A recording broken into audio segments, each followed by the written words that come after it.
Good afternoon to all of you.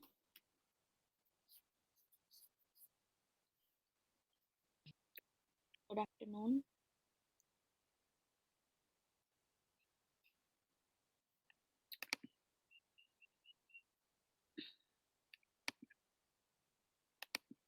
Wait a minute.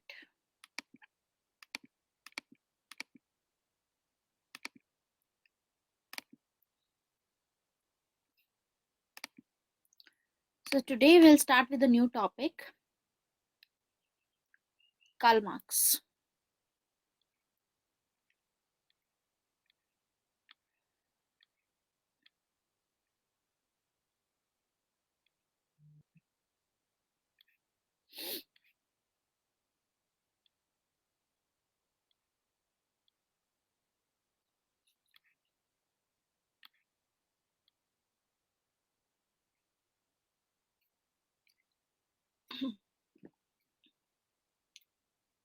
Wait a minute.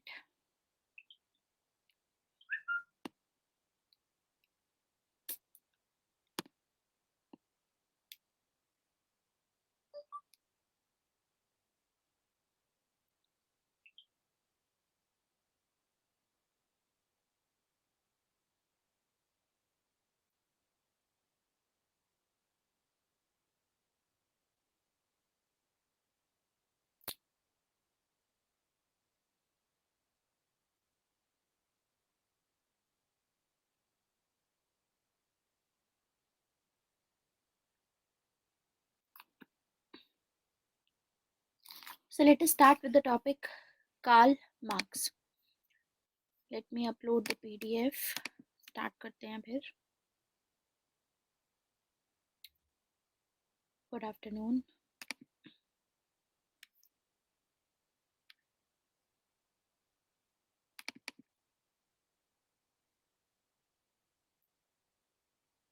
देखो, this is the introductory class. तो Karl Marx के बारे में समझेंगे, Karl Marx क्या कहते हैं उसके बारे में समझेंगे. एक एक करके सभी कॉन्सेप्ट्स हम शुरुआत करेंगे. तो कार्ल मार्क्स वैसे तो जर्मनी से बिलोंग करते थे, ठीक है, लेकिन बाद में कार्ल मार्क्स क्या करेंगे, जर्मनी से शिफ्ट हो जाएंगे ब्रिटेन में. तो ब्रिटेन में रह करके इन्होंने अपनी सभी थ्योरीज दी. तो कार्ल मार्क्स के एक साथ में इनके स्कॉलर हैं, इनके पार्टनर हैं फ्रेडरिक.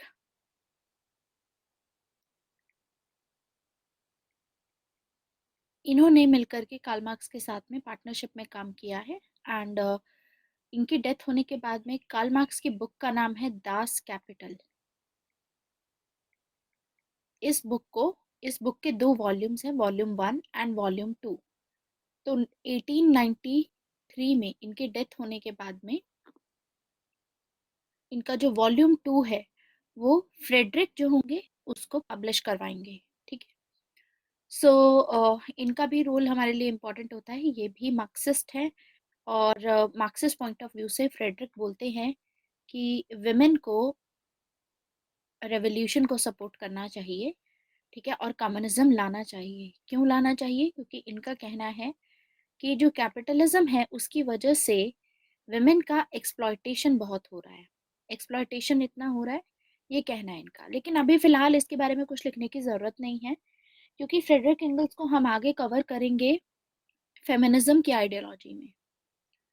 फेमिनिज्म की आइडियोलॉजी में तो ये विमेन के लिए कुछ बातें कहेंगे कि विमेन को अगर फ्रीडम चाहिए, ठीक है, तो capitalism, they have to get rid of capitalism. Communism आएगा तो इन ये भी फ्री हो जाएंगी, जैसे कि हर कोई फ्री होगा, क्योंकि कम्युनिज्म का जो स्टेज होगा उसको परफेक्ट फ्रीडम माना गया है. That's why. तो कार्ल मार्क्स की टाइमलाइन क्या है? 1818 टू 1883. तो सबसे पहले आता है कार्ल मार्क्स में, like every other political thinker, आपको पता होना चाहिए इनकी टाइम एंड स्पेस. तो टाइम इनका है 1818 टू 1893. ये एज इट इज आपको याद होनी चाहिए, सबसे इंपॉर्टेंट टाइमलाइन है. साथ में स्पेस है इनकी ब्रिटेन की. वैसे तो ये he was born in Germany, लेकिन ब्रिटेन से अपनी सभी थ्योरीज देते हैं. दूसरा है इनकी बुक का नाम. इनकी बुक का नाम है दास कैपिटल। इसके अलावा इन्होंने, इनका दूसरा काम है जिसमें कम्युनिस्ट मैनिफेस्टो आया था, इन्होंने कम्युनिस्ट मैनिफेस्टो पे काम किया है। इसके अलावा इनके जो साथ के जो भी थे पार्टनर, उनका नाम थोड़ा सा याद रखना है आपको, फ्रेडरिक एंगल्स। फिर इसके अलावा आपको कार्ल मार्क्स के बारे में पता होना चाहिए कि कार्ल मार्क्स एक कम्युनिस्ट थे। ठीक है, तो कार्ल मार्क्स को हम फादर ऑफ मॉडर्न कम्युनिज्म भी बोलते हैं, फादर ऑफ मॉडर्न कम्युनिज्म। मतलब जो नई मॉडर्न एज में ये पहले ऐसे थे जिन्होंने कम्युनिज्म की बात की, मतलब कि कॉमन प्रॉपर्टी होनी चाहिए, प्राइवेट प्रॉपर्टी नहीं होनी चाहिए। तो कार्ल मार्क्स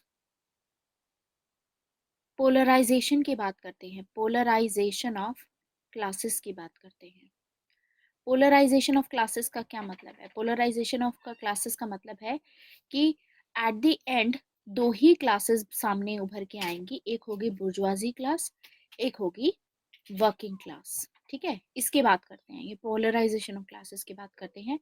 और कार्ल मार्क्स का पर्पस था कि जर्मनी में उस टाइम पे एक स्कॉलर थे, फिलोसोफर थे, ऑफिशियल फिलोसोफर, जिनका नाम था हेगल। ये हेगल को क्रिटिसाइज करना चाहते थे, क्योंकि इनका मानना था कि जब तक मैं हेगल को क्रिटिसाइज नहीं करूंगा तब तक लोगों को नहीं समझ में आएगा कि आपका एक्सप्लॉयटेशन हो रहा है। तो कार्ल मार्क्स काम करेंगे मेजॉरिटी के लिए, मेजॉरिटी के वेलफेयर के लिए, वर्किंग क्लास के लिए। इनका काम रहेगा कि वर्किंग क्लास को किस तरीके से फ्रीडम लेना चाहिए, किस तरीके से उनका एक्सप्लॉयटेशन हो रहा है, अवेयरनेस लाने की कोशिश करेंगे। तो ये हेगल ने काफ़ी थ्योरीज दी थी, उन थ्योरीज को डिनाई करने की कोशिश करेंगे, उनको उनमें गलतियां निकालने की कोशिश करेंगे कार्ल मार्क्स। तो जो मैंने अभी टेबल बनाया है, टेबल ऐसे बनाया जाता है। ठीक है, तो जिन भी लोगों को लगता है कि टेबल कैसे बनाए, फ्लो चार्ट कैसे बनाए, मतलब वो ऐसे बना सकते हैं। ठीक है, मेन मेन मेन मेन चीज़ें आप लिख सकते हो, जैसे यहाँ पर हमने लिख दिया पोलराइजेशन ऑफ क्लासेस। ठीक है, ठीक है, ऐसे करना है। हेगल, देखो हेगल की टाइमलाइन मेडिवल टाइम्स नहीं है। हेगल ये उस टाइम पे जर्मनी में 70s के आसपास, यानी 18th सेंचुरी के आसपास बिलोंग कर रहे थे। ठीक है, इनफैक्ट हेगल की डेथ हुई थी 1831 में, और उस टाइम पे कार्ल मार्क्स प्रेजेंट थे, तो कार्ल मार्क्स के टाइम से ही बिलोंग करते हैं, तो मेडिवल टाइम में नहीं है, make sure of that. Another thing is कि कार्ल मार्क्स क्लास स्ट्रगल के बारे में बात करते हैं कि क्लास स्ट्रगल है। ठीक है, कार्ल मार्क्स हिस्ट्री को इंटरप्रेट करने की कोशिश करेंगे। हेगल ने भी हिस्ट्री को इंटरप्रेट किया है, लेकिन उनका जो इंटरप्रिटेशन था वो दूसरी तरीके से था, इनका इंटरप्रिटेशन दूसरे तरीके से था। तो कार्ल मार्क्स को हम सोशलिस्ट की कैटेगरी में डाल सकते हैं, और कार्ल मार्क्स इकलौते ऐसे वेस्टर्न पॉलिटिकल थिंकिंग में इकलौते ऐसे पॉलिटिकल थिंकर हैं जिनके बेसिस पे एक अलग से आइडियोलॉजी बेस्ड है, मार्क्सियन आइडियोलॉजी, मार्क्सिज्म, ये इन्हीं के ऊपर बेस्ड है। ठीक है, तो कार्ल मार्क्स हमारा सबसे इम्पोर्टेंट टॉपिक है। अब आते हैं कार्ल मार्क्स के कौन कौन से टॉपिक्स हमको पढ़ने हैं। हाँ, अब क्रिटिक में डालोगे इसी में, तो क्रिटिक वाला भी ऐसे टेबल बना सकते हो, नीचे बना दोगे, यहाँ पे स्पेस नहीं है, आपके पास में स्पेस हो तो ठीक है, नहीं तो नेक्स्ट पेज पे बना दो। क्रिटिक थे इनके कार्ल पॉपर, जो इनको बोलते थे कि ये ही is the enemy of open society. Karl Popper जिन्होंने कार्ल मार्क्स और हेगल और अपार्ट फ्रॉम दैट प्लेटो, तीनों को क्रिटिसाइज किया है। ठीक है, इसके अलावा कार्ल मार्क्स के और भी क्रिटिक हैं। एक क्रिटिक हो गया कार्ल पॉपर, तो यहाँ पर ऐसे क्रिटिक की बना दो, क्रिटिक्स। एक हो गया कार्ल पॉपर। इसके अलावा है मैक्स वेबर, जो ये बोलते हैं कि इन्होंने mono casual explanation of history दिया है, mono casual explanation of history. इसके अलावा तीसरे हैं हमारे ग्रामशी। रामशी जो मल्टी स्ट्रक्चर में जो आइडियोलॉजिकल फैक्टर्स की बात करते हैं, आइडियोलॉजिकल फैक्टर्स का भी रोल होता है, सिर्फ इकोनॉमिक फैक्टर्स का रोल नहीं होता। दूसरी चीज, इनको फादर ऑफ एक पॉलिटिकल इकोनॉमी भी बोल सकते हैं हम, ठीक है, father of political economy. Father of economy आपको पता है कि इट इज एडम स्मिथ, ठीक है। एंड अपार्ट फ्रॉम दैट एक और है इनके, अल्थुजर। अल्थुजर का एक कॉन्सेप्ट है इंटरपलेशन का कॉन्सेप्ट। ये इंटरपलेशन का कॉन्सेप्ट हम देखेंगे आगे, लेकिन अल्थुजर कार्ल मार्क्स को इकोनॉमिक डिटर्मिनिस्ट बोलते हैं। अब इसका क्या मतलब है ये मैं आपको आगे बताऊंगी। अभी फिलहाल अगले 3-4 दिनों तक हमारा कार्ल मार्क्स टॉपिक ही चलेगा, क्योंकि बहुत इंपॉर्टेंट टॉपिक है। कार्ल मार्क्स के बाद में ग्रामशी और हैना अरेंट रह जाएगा और हमारा टॉपिक खत्म हो जाएगा, ठीक है। हाँ, ऐसा भी है कि कार्ल मार्क्स को बोला जाता है कि कार्ल मार्क्स के बारे में कि Karl Marx is a god who has failed. ऐसा क्यों बोला जाता है गॉड हु हैज फेल्ड? क्योंकि इन्होंने कम्युनिस्ट के बारे में बात की, ठीक है। तो कम्युनिस्ट में कम्युनिज्म जो आया था यूएसएसआर में, लेनिन लेकर के आए थे, ठीक है। तो हाँ, भगत सिंह सोशलिस्ट थे, तो उस मामले से वो भी कार्ल मार्क्स के आइडिया को सपोर्ट करते थे। तो गॉड हु हैज फेल्ड, इसमें यूएसएसआर में जब लेनिन ने इंट्रोड्यूस किया था, तो आगे जाकर के 90s में हमें देखने को मिला कि यूएसएसआर का डिसइंटीग्रेशन हो गया और कम्युनिज्म कोलैप्स हो गया। तो उसके चलते ये बोला जाता है कि he is that God who has failed, क्योंकि इनकी प्रेडिक्शन ये थी कि हिस्ट्री का एंड क्या रहेगा, मतलब एंड ऑफ हिस्ट्री क्या होगी, एंड ऑफ हिस्ट्री होगी कम्युनिज्म, मतलब कि फाइनली पूरे वर्ल्ड में जो लोग फॉलो करेंगे वो कम्युनिज्म फॉलो करेंगे, कम्युनिज्म फॉलो करेंगे लोग।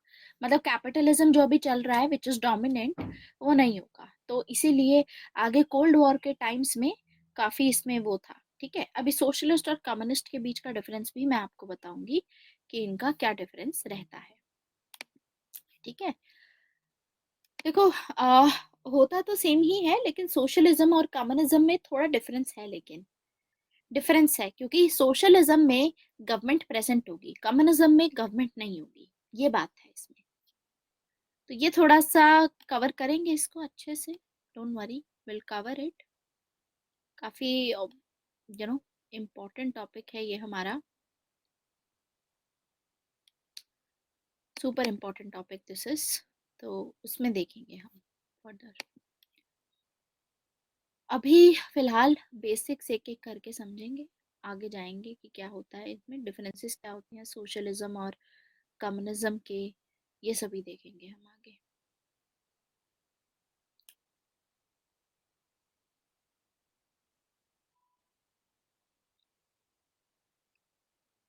ठीक है, तो शुरू करते हैं हमारा आज का टॉपिक। थिंक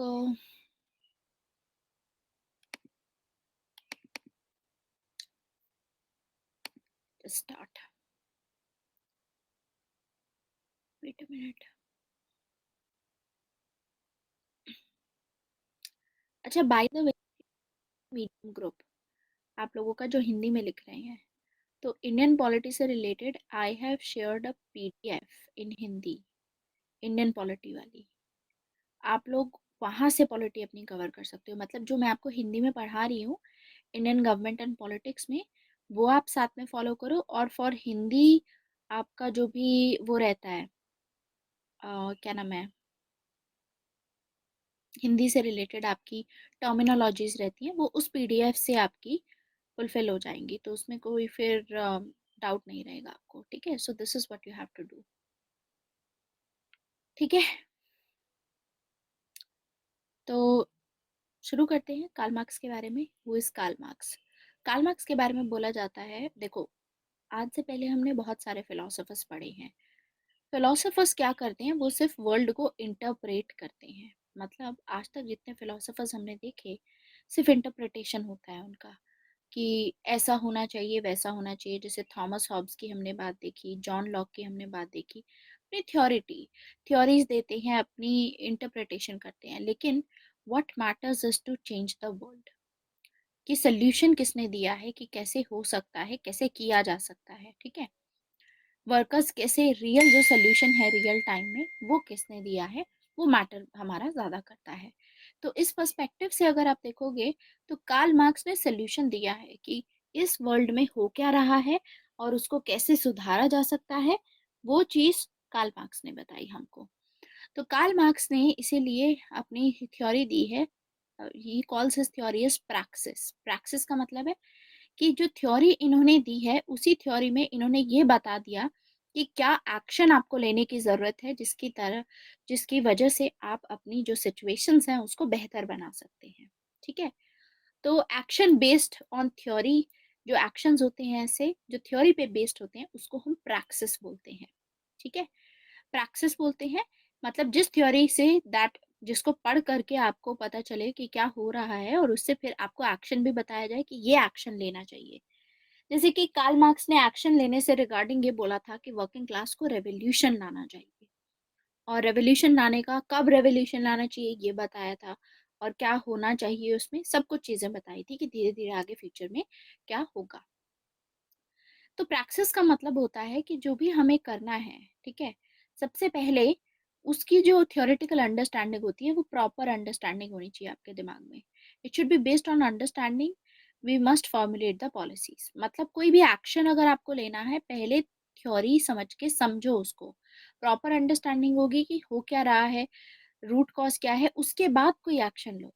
जैसे 1857 में जब रिवोल्ट हुआ था इंडिया में, तो लोगों को ये पता था कि उनका एक्सप्लॉयटेशन हो रहा है, ठीक है, लेकिन अच्छे से प्रॉपर अंडरस्टैंडिंग नहीं थी उनको कि ये जो एक्सप्लॉयटेशन हो रहा है किस वजह से हो रहा है, ये क्या नेचर है उनका, ठीक है। जो ब्रिटिश इनकी कॉलोनी जो बनाने की कोशिश कर रहे थे, कॉलोनी बनी चुकी थी ऑलमोस्ट, जो Britain as a colonial master हम पे एक्सप्लॉयटेशन कर रहा था, उनका ट्रू नेचर क्या था, तो वो चीज़ नहीं समझ पाई। इसीलिए आगे जाकर के जब रिवोल्ट हुआ 1857 का, तो रिवोल्ट के बाद में ये रिवोल्ट फेल हो गया। फेल क्यों हुआ?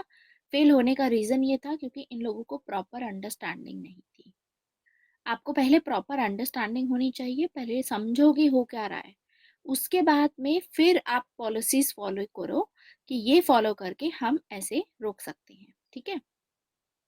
हाँ, जैसे 1857 में इन लोगों को ये भी नहीं पता था कि who is the real evil, ठीक है। मतलब कि ब्रिटिशर्स इतने बुरे नहीं हैं, मतलब नहीं थे, इनके जो पॉलिसीज या इनका जो नेचर था कि इकोनॉमी की वजह से ये सब कर रहे थे। अदरवाइज ब्रिटिशर्स ने कुछ पॉजिटिव चीज़ें भी इंट्रोड्यूस की, वेस्टर्न एजुकेशन और इतने सारे सोशल इविल्स थे वो हटाए, रूल ऑफ लॉ इंट्रोड्यूस किया, और एक यूनिफाई किया इंडिया को। तो पॉजिटिव्स भी है ब्रिटिश रूल के, नेगेटिव भी हैं।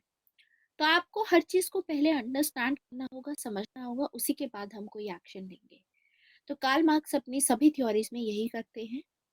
और कार्ल मार्क्स जो थे, वो जो गरीब लोग थे उनका जो एक्सप्लॉयटेशन हो रहा था, एक्सट्रीम एक्सप्लॉयटेशन हो रहा था, उसको लेकर के काफी कंसर्न थे। जो गरीबों का शोषण किया जा रहा था, कैपिटलिस्ट क्लास शोषण कर रही थी, उसको लेकर के कंसर्न थे।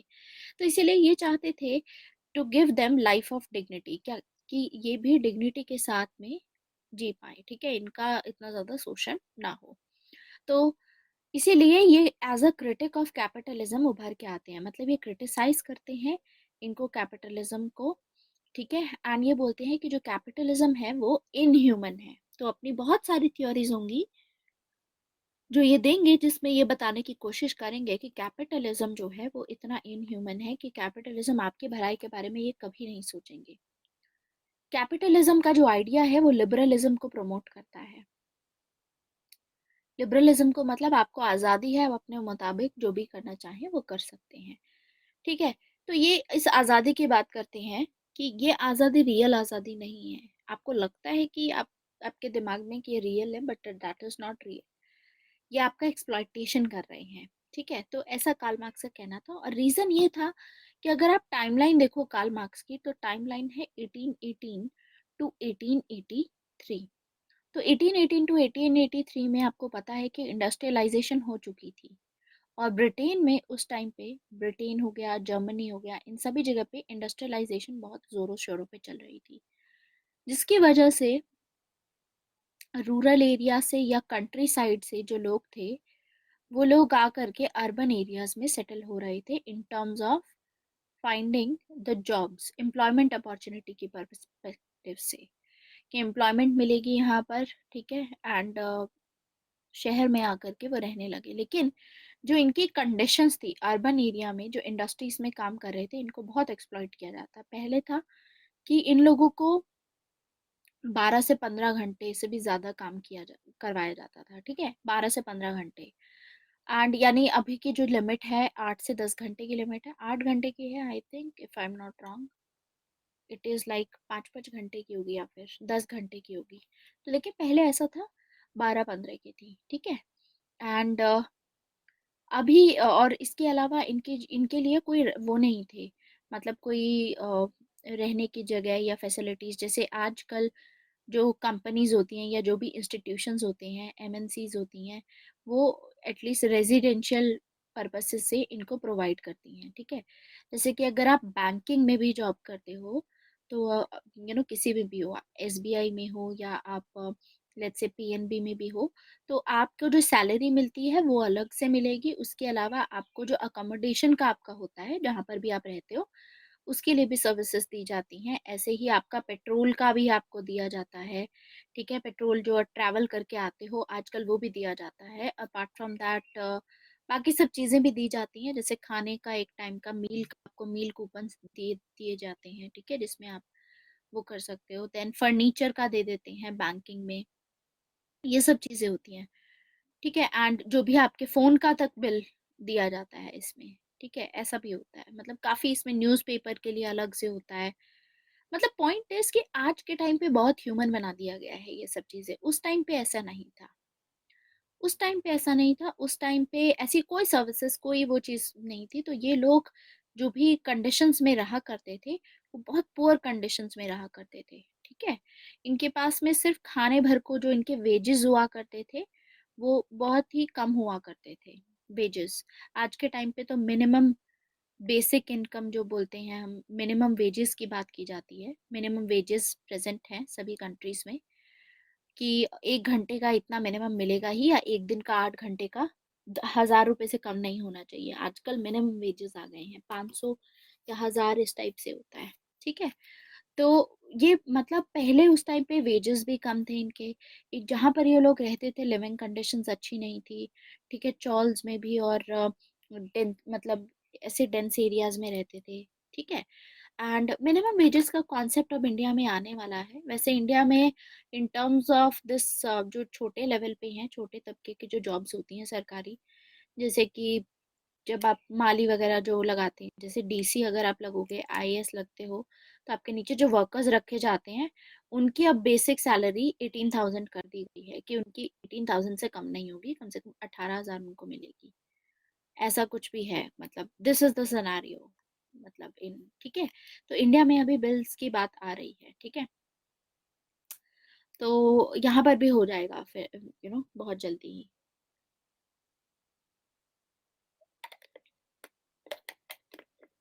तो एक तो पुअर वेजेस थे, लिविंग कंडीशन सही नहीं थी। इसके अलावा जब ये जो काम करते थे, जो इनके वर्किंग कंडीशंस थी, जैसे मशीन्स के साथ में काम कर रहे हैं, वो भी कंडीशंस ह्यूमन नहीं थी।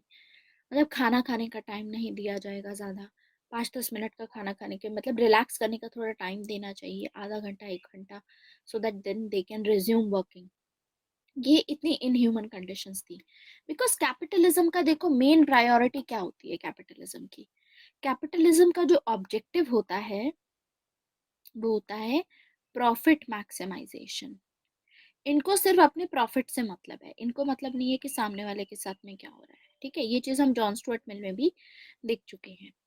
तो प्रॉफिट को मैक्सिमाइज करने के लिए ये चाहेंगे कि ज्यादा से ज्यादा वर्कर्स इनके लिए काम करें। तो ये सभी इंडस्ट्रियलाइजेशन की वजह से स्टार्ट हुआ।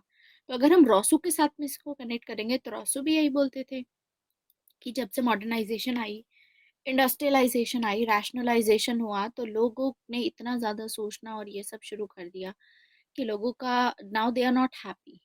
आज के टाइम पे लोग काम भी कर रहे हैं, व्हाट दे डू इज सुबह उठते हैं, काम पे जाते हैं, आते हैं, शाम को 1 घंटा टीवी देखा, न्यूज़ देखी, डिनर किया and then they go to sleep. This is what is the whole cycle. अगले दिन सुबह फिर सेम साइकिल प्रोसेस चलता है। वीकेंड पे क्या होता है, एक बार बाहर चले गए, वापस आ गए। तो पॉइंट इज कि रियल फ्रीडम नहीं है यहाँ पर, ठीक है। और समटाइम्स आजकल ऐसा भी अब ट्रेंड आने लग गया है because of industrialisation, because of capitalism, कि मोस्ट ऑफ द टाइम लोग अपने जॉब आवर्स की वजह से, अपने ग्रोथ की वजह से, दे will not even be in, they will not even participating in any social function. कोई भी सोशल फंक्शन होता है, शादी है आपके घर में या कोई भी चीज़ है, तो उसमें भी पार्टिसिपेट नहीं करने दिया जाता है। जैसे कि जो लोग यू नो जॉब्स में हैं, उनको पहले छुट्टी के लिए मांगना पड़ता है 3-4 दिन के लिए, जबकि शादी is that once in a lifetime thing, और उसमें भी फिर ऐसी चीज़ें होती हैं।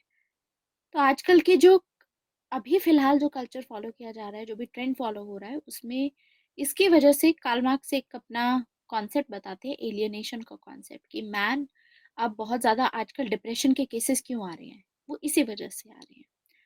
क्योंकि लोग, पहले तो आप जो काम करते हो आपको अपना वो बेनिफिट नहीं दिखता है, ठीक है। जैसे कि मोस्ट ऑफ द पीपल जो कि इंडस्ट्रीज में काम करते हैं, उनको यही नहीं पता होता है कि जिस चीज़ पे मैं, जिस प्रोडक्ट पे मैं काम कर रहा हूँ, फाइनल प्रोडक्ट कैसा होगा। अगर आप स्क्रैच से लेकर के सभी चीज़ें बनाते और finally you see the product, तो आपको बहुत अच्छी फीलिंग आती है अपने प्रोडक्ट को देख करके। जैसे I am right now teaching you, ठीक है, तो मैं आपको पढ़ा रही हूँ, तो आगे जा करके आप पेपर दोगे, when you will clear mains and you will clear your interview और आपका यूपीएससी होगा, तो finally that will be a product that I will be seeing, at least in terms of political science. I will be seeing that product कि हाँ ठीक है, this is I have worked upon, and अपने अपनी मेहनत भी की है, but at the same time आपको अपने ऊपर भी रहेगा कि हाँ I have work that hard, but at the same time आपके टीचर को भी रहता है कि हाँ मैंने करवाया था, तो even that sense of accomplishment होती है। तो उसकी वजह से आपको हमेशा ये लगता है that you are doing something, है ना, आप कुछ ना कुछ चेंज लेकर के आ रहे हो, आप कुछ बढ़िया अपनी जिंदगी में कर रहे हो। लेकिन वर्कर्स के साथ में ऐसा नहीं होता है, वर्कर्स के साथ में बिल्कुल नहीं होता है ऐसा। तो ये सब चीज़ें थी, ये एक्सप्लॉयटेशन था उस टाइम पे। बहुत सारे कॉन्सेप्ट्स हैं कार्ल मार्क्स के, रियल लाइफ से बहुत काफ़ी एसोसिएट करके बात करते हैं। तो उस टाइम पे ये सिचुएशन थी ब्रिटेन में कि लोग अर्बन एरियाज में, लोगों की कंडीशंस बहुत पुअर थी, एक्सप्लॉयटेशन इतना हो रहा था। तो इस वजह से कार्ल मार्क्स इस चीज़ पे काम करेंगे, और कार्ल मार्क्स बोलेंगे, कैपिटलिज्म को क्रिटिसाइज करेंगे, ठीक है। तो कैपिटलिज्म और सोशलिज्म के बीच का डिफरेंस समझते हैं। देखो, सोशलिज्म जो होता है, सोशलिज्म साइंटिफिक होता है, it is scientific. Socialism is scientific. Scientific में देखो ऐसा रहता है कि सोशलिज्म को ये साइंटिफिक बोलते हैं, अपने सोशलिज्म को। अब कैसे, देखो, इन्होंने बोला कि कैपिटलिज्म नहीं होना चाहिए क्योंकि कैपिटलिज्म में एक्सप्लॉयटेशन होता है। तो इनका कंसर्न ये था कि जैसे हम सोसाइटी को, आज इंडियन सोसाइटी को हम डिवाइड डिवाइड करते हैं, तो कास्ट सिस्टम में डिवाइड होगी। लेकिन according to Karl Marx, caste system में बिलीव नहीं करते हैं। वो बोलते हैं कि सोसाइटी को जो डिवाइड करने का बेसिस है, वो इकोनॉमिक्स एंगल से डिवाइड किया जाना चाहिए। जैसे कि रिसेंटली अभी कुछ मंथ पहले ही, आई थिंक कुछ हफ्तों पहले, प्राइम मिनिस्टर मोदी ने भी यही चीज़ बोली थी कि आज के टाइम पे क्लासेस के बीच में रह गया है। आज के टाइम पे दो ही क्लासेस हैं, या तो आप रिच क्लास से बिलोंग करते हो, या आप पुअर क्लास से बिलोंग करते हो। कास्ट सिस्टम अब मैटर नहीं करता आज के टाइम पे। तो इंडिया में अब या तो रिच हैं या पुअर हैं, ज़्यादा ये चीज़ हो रही है अब वो ठीक है, थोड़ा बहुत अभी भी कास्टिज्म है, बट अल्टीमेटली उस रिजिडिटी पे नहीं है। वो सब चीज़ें अब काफ़ी पोरस हो गई हैं। कास्ट सिस्टम की जो रिजिडिटी थी वो नहीं है, इंटर कास्ट मैरिजेस हो रही हैं, एंड साथ में मिलकर के people from different caste and backgrounds, they are working in some, in the same organisation, तो वो फेड हो रही है, ठीक है। तो व्हाट वी सी इज कि सोशलिज्म की अब बात करेंगे, ये बोलेंगे कि देखो सोसाइटी में दो टाइप की ही क्लासेस हैं। कार्ल मार्क्स का कहना है कि दो क्लासेस होती हैं, कौन कौन सी दो क्लासेस हैं? एक तो है बुर्जुआजी क्लास और एक है वर्किंग क्लास। बुर्जुआजी क्लास को हम हैव क्लास भी बोलते हैं और वर्किंग क्लास को हम हैव नॉट क्लास बोलते हैं। हैव क्लास का मतलब होता है कि इनके पास में रिसोर्सेस हैं, इनके पास में प्रॉपर्टी है, इनके पास में कैपिटल है। कैपिटल का मतलब पैसा है, ठीक है, कैपिटल का मतलब होता है। तो इनके पास रिसोर्सेस हैं, इनके पास कैपिटल है, ये सब चीजें हैं इनके पास।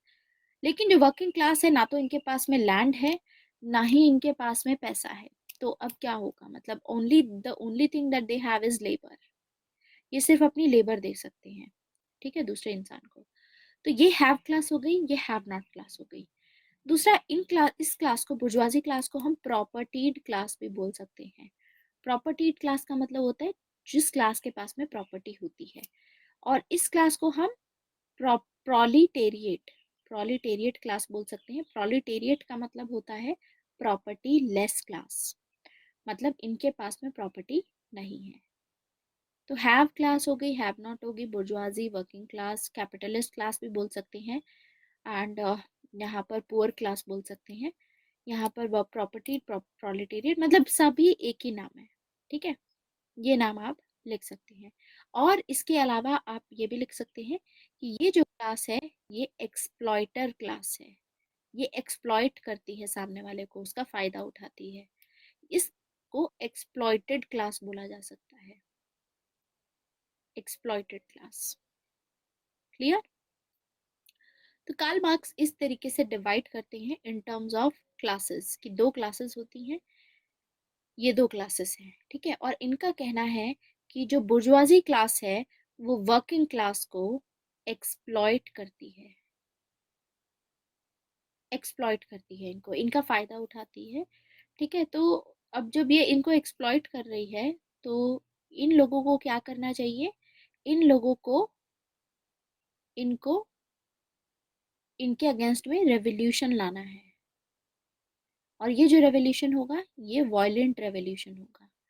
तो जब ये वॉयलेंट रेवोल्यूशन आएगा तो ये जो बुर्जुआजी क्लास है, अब इनके डोमिनेंस नहीं रहेगी, ठीक है।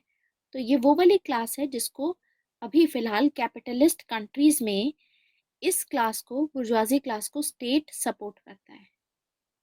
तो स्टेट, जो हमको अभी तक क्या लग रहा था, जैसे कि जॉन लॉक और उसके टाइम पे हमने देखा था कि हॉब्स के टाइम पे वो मानते हैं स्टेट इज न्यूट्रल, स्टेट सभी की भलाई करता है, राइट। तभी मिनिमल स्टेट हमने सपोर्ट किया था। लेकिन कार्ल मार्क्स का कहना है कि ये जो स्टेट है, स्टेट मतलब जो भी सरकार है आपकी, जो गवर्नमेंट बनाती है, ये कभी भी वर्किंग क्लास के लिए काम नहीं करती। सरकार हमेशा बुर्जुआजी क्लास के लिए काम करती है, इन रिच सेक्शन के लिए काम करती है।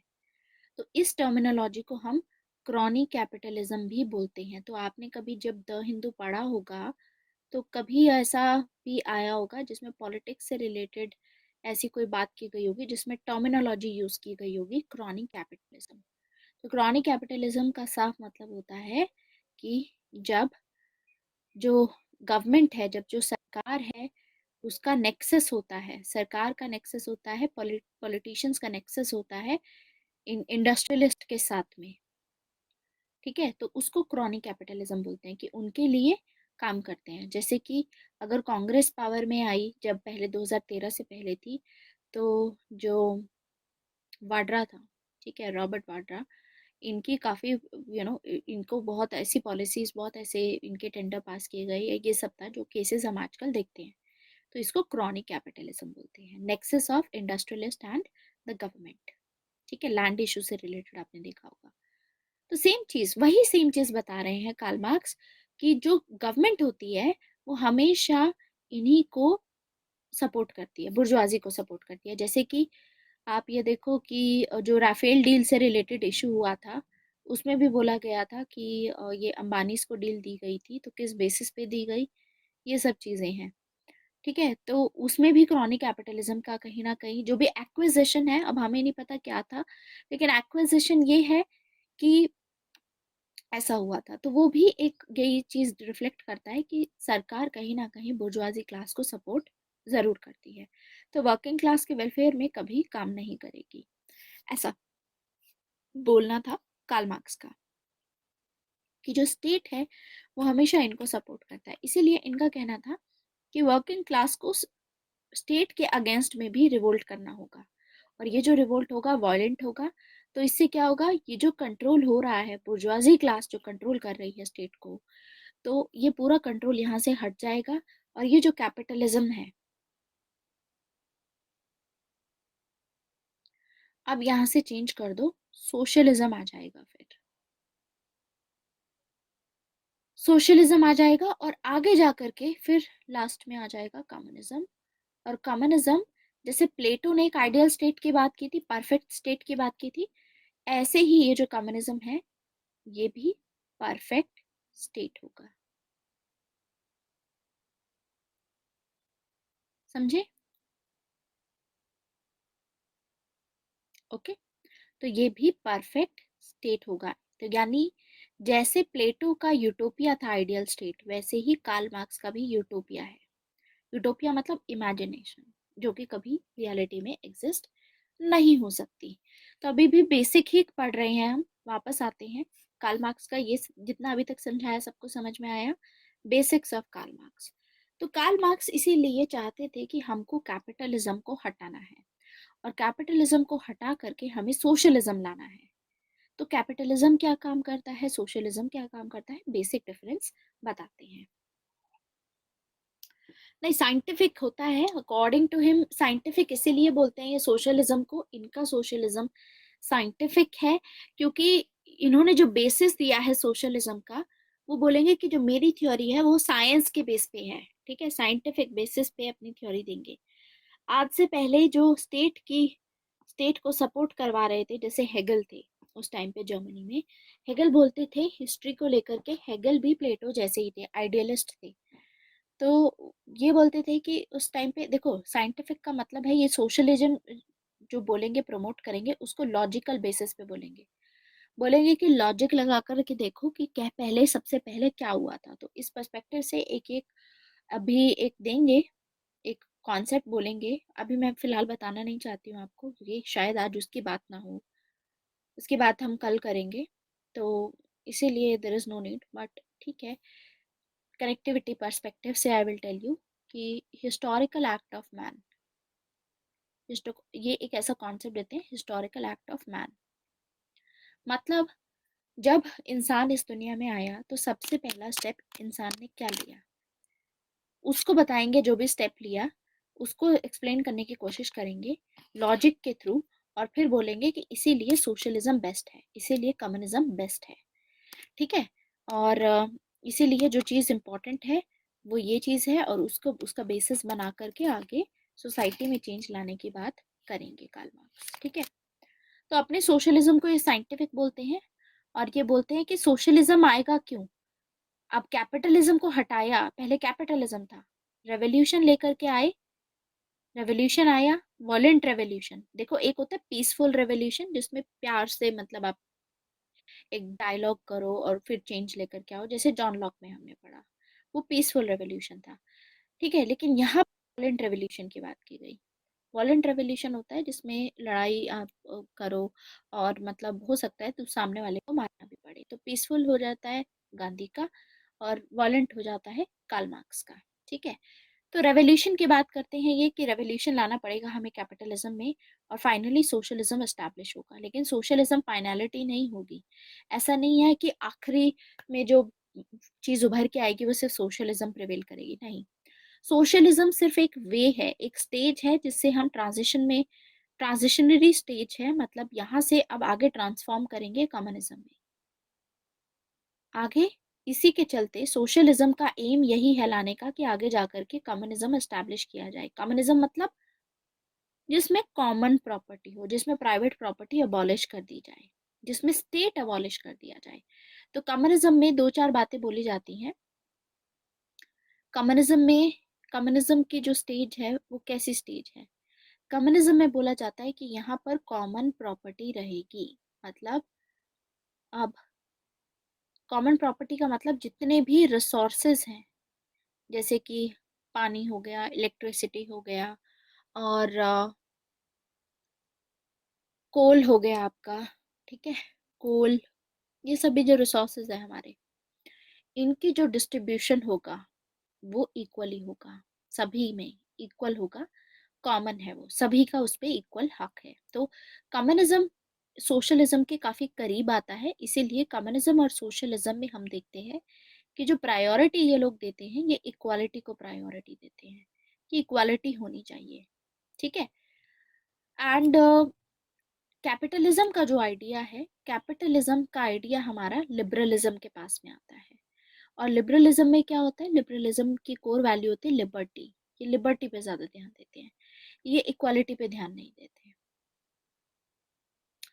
तो एक तो बात हो गई, ये कॉमन प्रॉपर्टी होगी। दूसरी चीज आती है इसमें स्टेटलेस। ये जो स्टेज होगी स्टेटलेस होगी, मतलब यहाँ पर गवर्नमेंट होगा ही नहीं। क्यों? क्योंकि कार्ल मार्क्स का कहना है कि state is a class institution. क्या मतलब है स्टेटमेंट का? State is a class institution का मतलब, जब तक स्टेट रहेगा तो स्टेट हमेशा किसी ना किसी क्लास के फेवर में काम करता रहेगा। लेकिन हमको ये नहीं चाहिए, हमको चाहिए इक्वालिटी, कि स्टेट किसी एक पर्टिकुलर उसमें ना काम करे, सभी को इक्वल मिलना चाहिए। और कार्ल मार्क्स का कहना है स्टेट रहेगा तो किसी ना किसी क्लास को जरूर सपोर्ट करेगा। ठीक है।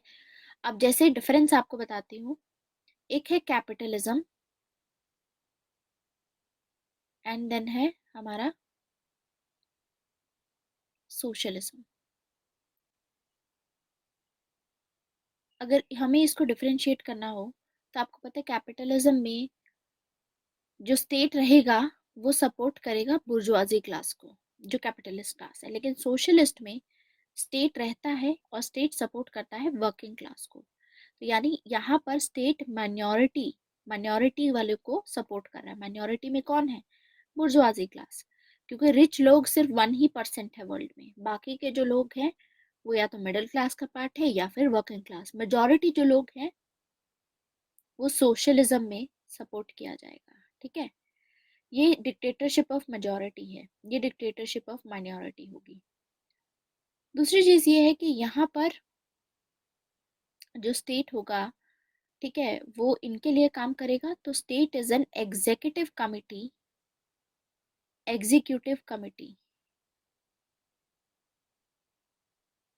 Of bourgeoisie class. क्या मतलब है इसका? एग्जीक्यूटिव कौन से होते हैं? जो इम्प्लीमेंट करते हैं ऑर्डर्स, है ना। जैसे आईएएस ऑफिसर्स हो गए, ये सभी एग्जीक्यूटिव में आते हैं। ठीक है। लेजिस्लेचर लॉ मेकिंग में आता है। तो एग्जीक्यूटिव कमिटी है, मतलब जो लॉ बनाने का काम है, सारे डिसीजन लेगा बुर्जुआजी क्लास। डिसीजन असली ये लेते हैं।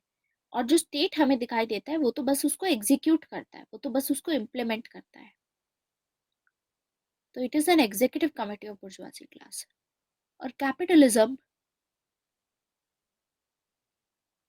प्रॉफिट मैक्सिमाइजेशन पे काम करता है। कैपिटलिज्म में हमने देखा अभी तक के स्कॉलर जो थे हमारे, वो ये बोलते थे कि आप जो भी कमाते हो अपने एफर्ट्स की वजह से कमाते हो, तो दूसरों को देने की जरूरत नहीं है। ठीक है। तो यानी जो प्रॉफिट भी होगा तो वो सारा प्रॉफिट आपका है। तो कैपिटलिज्म ऐसे काम करता है कि कैपिटलिज्म में suppose this is a piece of land, this is a piece of land. तो इस पीस ऑफ लैंड पे मान लीजिए ये है कैपिटलिस्ट क्लास का बंदा। ठीक है। इसके पास में है ये लैंड, इसकी है।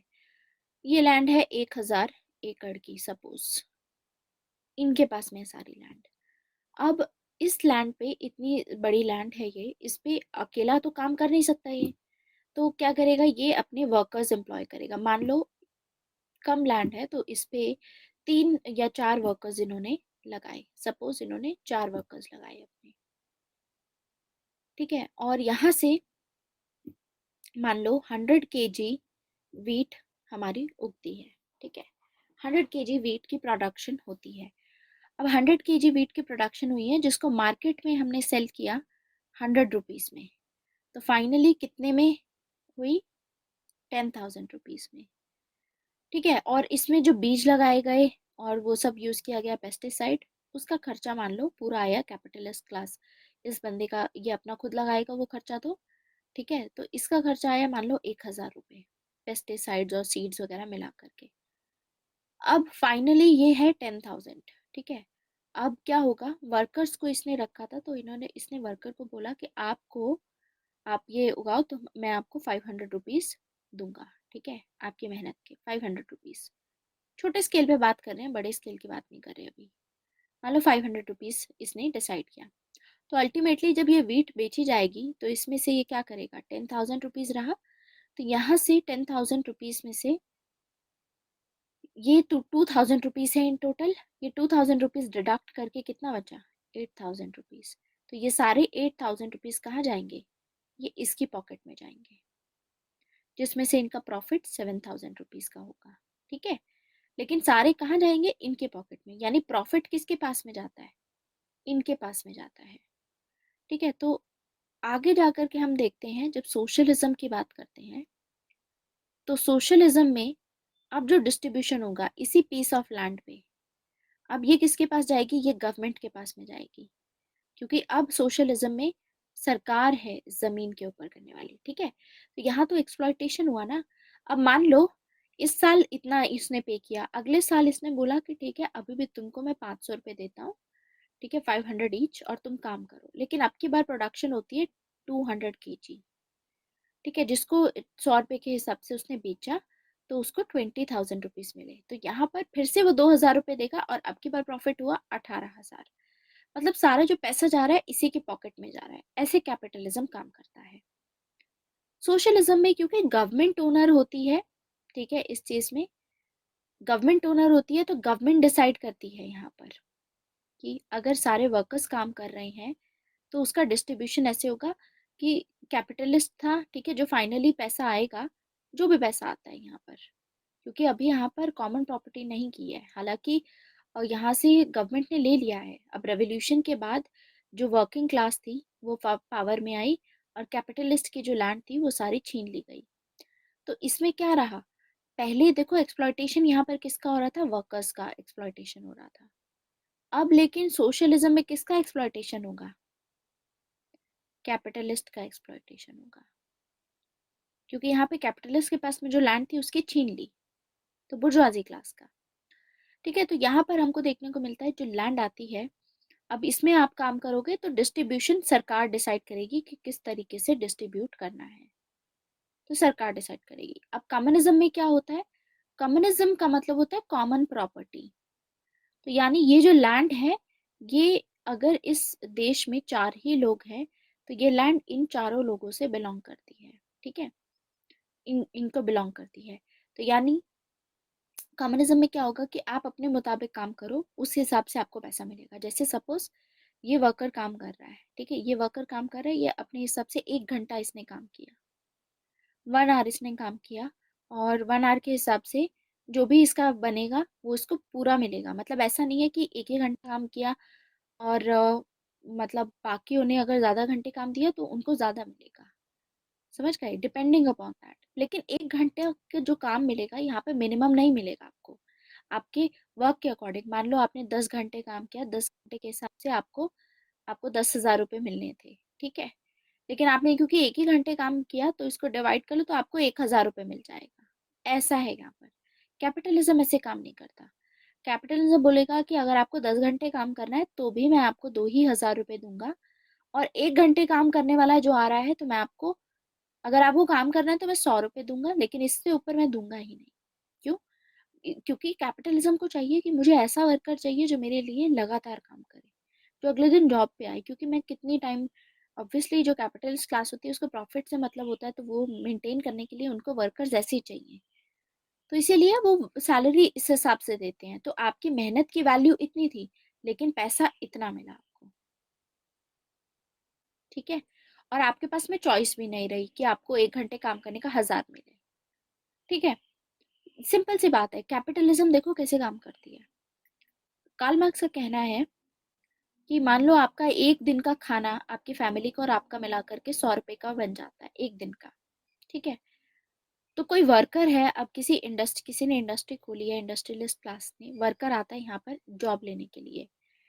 अब जॉब लेने के लिए आ रहा है, तो यहाँ पर क्या होगा कि इसका एक दिन का काम चलता है 100 रुपए में। जो ये मेहनत कर रहा है, मान लो ये जो है, ये बनाती है एक टेबल, टेबल बनाने की, या मैगी बनाने की फैक्ट्री है सपोज, ठीक है, लेट्स से मैगी बनाने की फैक्ट्री है, तो मैगी बन रही है यहाँ पर।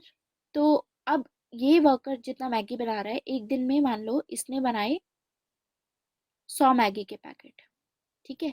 और आपको पता है मैगी के पैकेट्स पहले कितने के बिकते थे? 10 रुपए के बिकते थे। तो यानी एक दिन में इसने कितना बनाया? 1,000 रुपए के पैकेट्स बनाए, एक वर्कर ने ही, ठीक है। और इसमें जो लागत लगी, मतलब अब इनफैक्ट अब आप देखोगे ना कि 12 रुपए के भी होते हैं। दूसरा एक और चीज़ है, पहले जो मैगी का पैकेट आपको मिलता था वो 100 ग्राम का मिलता था। अब आप रियलाइज करना, एक बारी पढ़ना, वो कम हो चुका है। पहले इन्होंने 90 किया, फिर उसके बाद इन्होंने 80 किया, अब शायद 70 या 75 ग्राम का पैकेट मिलता है, 10 रुपए वाला भी अगर आप लेते हो, और उसको भी अब 12 में बेचने लग गए हैं ये लोग। तो पहले के मुकाबले जो क्वांटिटी थी, कैपिटलिज्म ऐसे चल रहा है अब, समझ गए? कि वही जो 10 रुपए की चीज़ थी उसको ऐसे ही कर रहे हैं, लेकिन दे 10 की या 12 की देंगे उसको, लेकिन उसकी क्वांटिटी कम कर दी, तो किसी को पता ही नहीं चलता। नोबडी सी दैट कि ये 70 ग्राम है या 75 ग्राम है। उनको तो पैकेट से मतलब है कि एक मैगी का पैकेट इतने का आना चाहिए। अब चाहे तुमने ग्राम उसमें से कंटेंट कम कर दिया, किसी को नहीं पता चलेगा। This is how they work, this is how they exploit you. So point is कि अभी हम बेसिक मैगी के पैकेट की बात करते हैं, ठीक है। तो बेसिक मैगी का पैकेट अभी 10 रुपए का मान लो आता है, और इस वर्कर ने 100 पैकेट बना दिए एक दिन में। 100 पैकेट पूरा मैगी बना करके रैप करके तैयार कर दिया एक वर्कर ने। तो यहाँ पर लागत लगी, मान लो कि 50 रुपए का आटा आया, और मसाला वसाला मिला करके 50 रुपए का हुआ। तो यहाँ पे कॉस्ट ऑफ प्रोडक्शन जो थी, अब यहाँ पर वर्कर की मेहनत के हिसाब से इसने जो लगाया है, इंडस्ट्रियलिस्ट ने जो लगाया है, उसके लगे 100 रुपए। लेबर को भी ये कितने देगा? मान लो 120 रुपए देगा लेबर को, ठीक है, कि आपका लेबर इतना है। लेकिन अल्टीमेटली कितना देना चाहिए था? अगर कैलकुलेट करोगे, 100 रुपए इसने लगाया और इसने भी तो अपनी लेबर दी है, तो यहाँ पर 50-50 होना चाहिए था, क्योंकि इनकी कैपिटल और इनकी मेहनत। तो 50-50 के हिसाब से दोनों को 500-500 आना चाहिए था, जिसमें से इनका अगर माइनस करोगे 100 रुपए की, तो इनका रहेगा 400। इनकी भी मेहनत माइनस करोगे 100 रुपए वाली, तो इनका भी रहेगा 400। तो ये तो इक्वलिटी का बेसिस हुआ। लेकिन ऐसे नहीं होता है, कैपिटलिस्ट क्लास कभी ऐसे देगी ही नहीं आपको, क्योंकि प्रॉफिट तो देखो वैसे भी कैपिटलिस्ट क्लास को हो ही रहा है। अगर इनको भी देती है, यहाँ पर देती, तो इनको 400 रुपए का प्रॉफिट फिर भी होता। लेकिन ये प्रॉफिट यहाँ पास ऑन नहीं करते, क्योंकि इनको पता है कि एक जो वर्कर है, अगर मैंने आज उसको 400 मतलब 500 रुपये दे दिया इसको, ठीक है, टोटल, तो 500 का मतलब है ये अपना दिन का जो गुजारा है वो 100 रुपये में निकाल सकता है। तो अगले 5 दिन तक इसको कोई टेंशन नहीं है, इसका परिवार पूरे दिन का खाना खाएगा। तो अगले 5 दिन तक ये वर्कर काम पे नहीं आएगा। तो अब यहाँ तो आपने 400 रुपये का प्रॉफिट कमा लिया, अगले दिन कहाँ से कमाओगे जब वर्कर आएगा ही नहीं? जब वर्कर ही नहीं है आपके पास में, तो अगले दिन का प्रॉफिट आपका गया। तो अल्टीमेटली आपका भी वही रह गया कि जो प्राइवेट जो इंडस्ट्रियलिस्ट थे, इनके भी फैमिली को भी खाना खाना था, उनका भी 100 रुपए में चल रहा था, तो उनका तो खत्म हो गया ना अब। तो this is how they work. So इसीलिए ये कभी उसको ज्यादा पैसा नहीं देंगे, ये प्रॉफिट ज्यादा अपने पास रखेंगे। और इनका जो लॉ होता है, जो जो तरीका होता है सामने वाले को देने का, पैसा देने का, वो ये रहता है कि अगर 100 रुपए में आप दिन निकाल सकते हो, तो आपको 120 या 150 रुपए दे देंगे, जिससे कि आपका 100 रुपए भी दिन का खर्चा निकला, आपके एक्स्ट्रा पैसे बने जो आप सेव कर सकते हो अपनी फैमिली के लिए, एजुकेशन के लिए, या जो भी है। इसीलिए मोस्ट ऑफ द जॉब्स जो आज के टाइम पे हमको देखने को मिलती हैं, कैपिटलिस्ट लिबरल वर्ल्ड ऑर्डर अभी चल रहा है, लोग पेचेक टू पेचेक, ये आपने टर्मिनोलॉजी सुनी होगी कि लोग पेचेक टू पेचेक पे काम कर रहे हैं, अपनी लाइफ जी रहे हैं। मतलब ये महीना कैसे चलेगा? सैलरी आएगी तो उसके बेसिस पे पूरा महीना चलेगा, अगला महीना फिर सैलरी आएगी तो उस पे चलेगा। हल्की फुल्की सेविंग्स होती है, लेकिन मोस्टली जो अपना गुजारा कर रहे हैं वो पे चेक के ऊपर डिपेंडेंट है। समझ आया अब? तो इस तरीके से उनको दिया जाता है ताकि 100 रुपए से ज्यादा उनको ना दिया जाए, अगले दिन वो इतना भी मत दो कि दो अगले दिन काम पे ना आए। तो इसीलिए 200 नहीं दिया उसको यहाँ पर। 200 दिया होता तो वो अगले दिन छुट्टी मार सकता था ये सोच के कि मेरा तो चलेगा अभी फैमिली का। So this is the whole thing that is going on.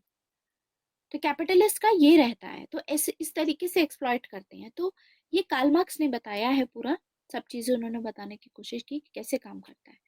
तो कैपिटलिज्म जब ऐसे काम करता है तो ये आपको आपकी मेहनत के पूरे पैसे नहीं देता है, लेकिन कम्युनिज्म में आपको आपके पूरे मेहनत के पैसे मिलेंगे। मतलब कि अब अगर आप कम्युनिस्ट स्टेट में होते और ये इंडस्ट्री खुली हुई है, इसमें अगर आप काम करने आते, आपने एक दिन काम किया तो आपको एक दिन का 500 रुपये मिलता, आपकी मेहनत के हिसाब से 50-50 इक्वली डिस्ट्रीब्यूट हो जाता आपके और जिसने रिसोर्सेज लगाए उसके बीच में। तो अब आपको 500 रुपये मिलते, तो अब आपके पास में होता फ्रीडम, आप अगले 5 दिनों तक अगर नहीं काम पे आना चाहते हैं तो आप मत आइए, कोई इशू नहीं है। तो यानी आपकी जब नीड पड़ेगी तब आप आओ, काम करो और अपने हिसाब से पैसे ले जाओ। हिसाब से इन द सेंस जितनी मेहनत करोगे उस हिसाब से जो प्रोडक्ट आएगा, जो बिकेगा, उसमें से आपका भी प्रॉफिट होगा। ऐसे काम करता है कम्युनिज्म।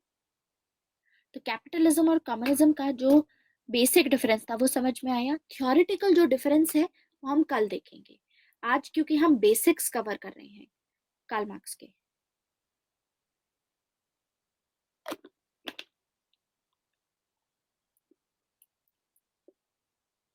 ठीक है, तो यानी सोशलिज्म जो अपना प्रमोट कर रहे हैं कार्ल मार्क्स, वो इसीलिए कर रहे हैं ताकि आगे जाकर के कैपिट जो कम्युनिज्म है वो एस्टैब्लिश किया जा सके, कैपिटलिज्म एस्टैब्लिश किया जा सके।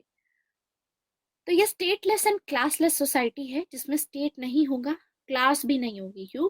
क्योंकि state is a class institution. मतलब स्टेट किसी ना किसी क्लास को प्रमोट करता है। देखो, जब तक कोई गवर्नमेंट रहेगी, गवर्नमेंट रहने का मतलब है कि किसी ना किसी क्लास को सपोर्ट जरूर करेगी। जैसे सोशलिज्म में भी गवर्नमेंट थी, लेकिन वो किसको सपोर्ट कर रही थी? वर्किंग क्लास को सपोर्ट कर रही थी। तो एक्सप्लॉयटेशन हो रहा था कैपिटलिस्ट क्लास का, लेकिन कम्युनिज्म पे किसी का एक्सप्लॉयटेशन नहीं होता है। तो यानी कम्युनिज्म में जो ये पोलराइजेशन ऑफ क्लासेस की बात की गई, कार्ल मार्क्स ने बोला कि पोलराइजेशन हो जाता है। पोलराइजेशन मतलब एक डिफरेंस आ जाता है, या तो आप उस क्लास से बिलोंग करते हो या आप इस क्लास से बिलोंग करते हो। इसको बोलते हैं polarisation, clear cut rigid difference. ठीक है, तो यहाँ पर पोलराइजेशन हट जाएगा अब, क्योंकि अब स्टेट नहीं रहा, किसी क्लास को सपोर्ट नहीं कर रहा है, अपने हिसाब से काम कर रहे हो, अपनी मर्जी मुताबिक आप अब कर रहे हो। तो यहाँ पर कोई क्लास भी नहीं रहेगी, तो ये क्लासलेस सोसाइटी होगी। ये क्लासलेस सोसाइटी होगी जहाँ रिच क्लास पुअर क्लास का कोई डिफरेंस नहीं रहेगा, और ये फ्रीडम रहेगा लोगों के पास में। हैप्पी होंगे लोग ऐसे सिचुएशन में, फ्रीडम होगा उनके पास में कि कभी भी वो काम कर सकते हैं। एक बार में किसी ने काम किया, मान लो बड़ा प्रोजेक्ट लिया, 4-5 दिन काम किया मिल करके, अगले 1 महीने तक he can go on a vacation या छुट्टी लेकर के अपना घर पे बैठ सकते हैं कम्युनिज्म के केस में। ठीक है, ये कहना था कार्ल मार्क्स का।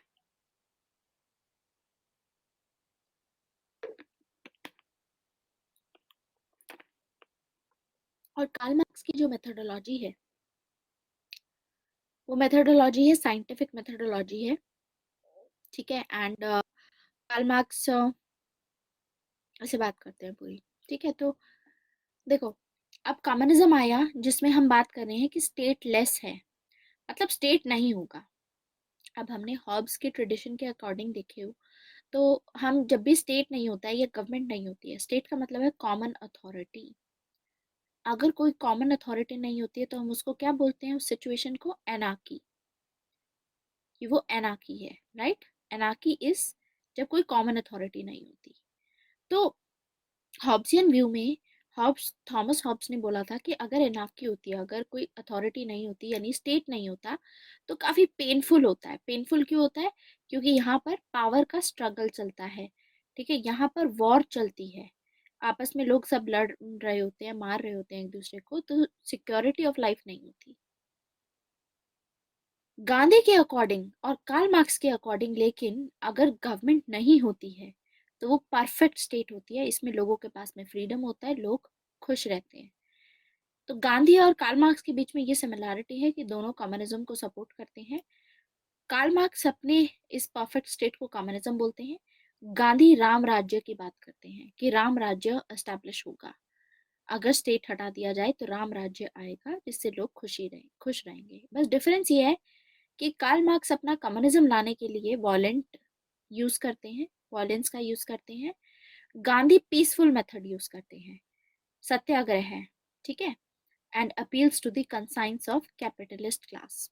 ये भी अभी थोड़ी देर में बताती हूँ क्या चीज है। तो गांधी पीसफुल मेथड फॉलो करते हैं कि हमको कैपिटलिस्ट क्लास को समझाना चाहिए कि आप मतलब अभी मैं बताती हूँ। गांधी का मॉडल हमने देखा था, ट्रस्टीशिप मॉडल, याद है आपको?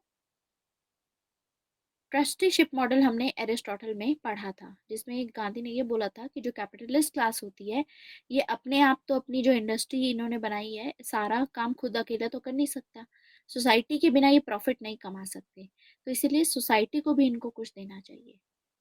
तो यानी इसीलिए गांधी अपील करते हैं कैपिटलिस्ट क्लास को पीसफुली तरीके से। तो ये डिफरेंसेस हैं गांधी और कार्ल मार्क्स के, लेकिन ये दोनों ही एनार्किस्ट हैं, ये दोनों ही स्टेट को सपोर्ट नहीं करते, ये बोलते स्टेट नहीं होना चाहिए। इसीलिए गांधी ने 1947 से पहले जब भी डिमांड की है अपनी कॉन्स्टिट्यूशन की, तो गांधी हमेशा सपोर्ट कर रहे थे उस टाइम पे डेमोक्रेटिक डिसेंट्रलाइजेशन को।